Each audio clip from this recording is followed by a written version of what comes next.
আসসালামু আলাইকুম। চলেন আত্রাই নদী থেকে ঘুরে আসি উত্তাল পদ্মা। তো ইন্ডিয়া থেকে আসা পানির ঢেউগুলো কত বড় বড় দেখতে পাচ্ছেন। যদিও বাংলাদেশেও তখন পানি হয়েছিল, আর আমি কয়েকদিন আগে এখান থেকে ভ্রমণ করে আসছি। তো কাজের জন্য বিভিন্ন কারণে আপনাদের সাথে এটা শেয়ার করতে পারিনি, তো আপনাদের সাথে আবার শেয়ার করলাম আজকের এই ভিডিওটা। তো আশা করি আপনারাও আমার এই ভিডিওটি শেয়ার করবেন ভালো লাগলে।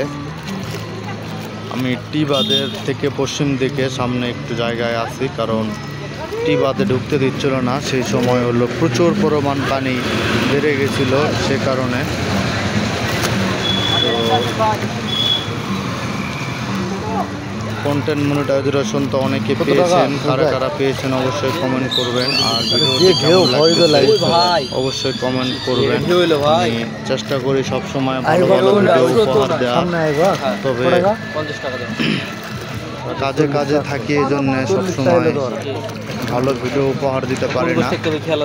তো সবসময় চেষ্টা থাকে আপনাদের সাথে ভালো ভালো ভিডিও শেয়ার করার। তো ফেসবুক ভিডিও থেকে ইদানিং কোনো টাকা দেয় না, কিন্তু টাকাই সব কথা নয়। টাকা ছাড়াও আমরা এটা একটা ভালোবাসার প্ল্যাটফর্ম।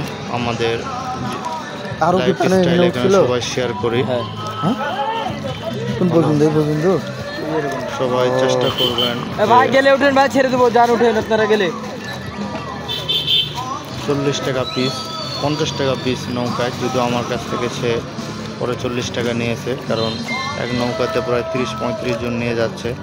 প্রচুর ব্যবসা তাদের। তো বর্ষার মৌসুম দেখে হয়তো বা হচ্ছে, সবসময় তো আর এরকম হয় না। তারপরও তারা ভালো একটা ব্যবসা করেছে। যে ঢেউ কীরকম আমি কাছ থেকে আপনাদের দেখানোর চেষ্টা করতেছি। পরবর্তীতে আরও একটা ভিডিও আছে, সেটা আপনাদের সাথে শেয়ার করব। তো ডাকাডাকি চলতেছে, 50 টাকা পিস নৌকা ভ্রমণ। যদিও এখানে একটা খুব খারাপ অভিজ্ঞতা হয়েছিল নৌকা ওঠার পরে, বৃষ্টি শুরু হয়ে গেছিলো, কিন্তু আমার কাছে ছিল সার্টিফিকেট, সেটাও ভিজে গেছিল। তো যাই হোক, সব মিলে ভ্রমণটা আসলে একটু মজার ছিল। আর আকাশ খুব মেঘলা ছিল, সেই সময় কাগজ নিয়ে নৌকাতে ওঠা ঠিক হয়নি। তারপরও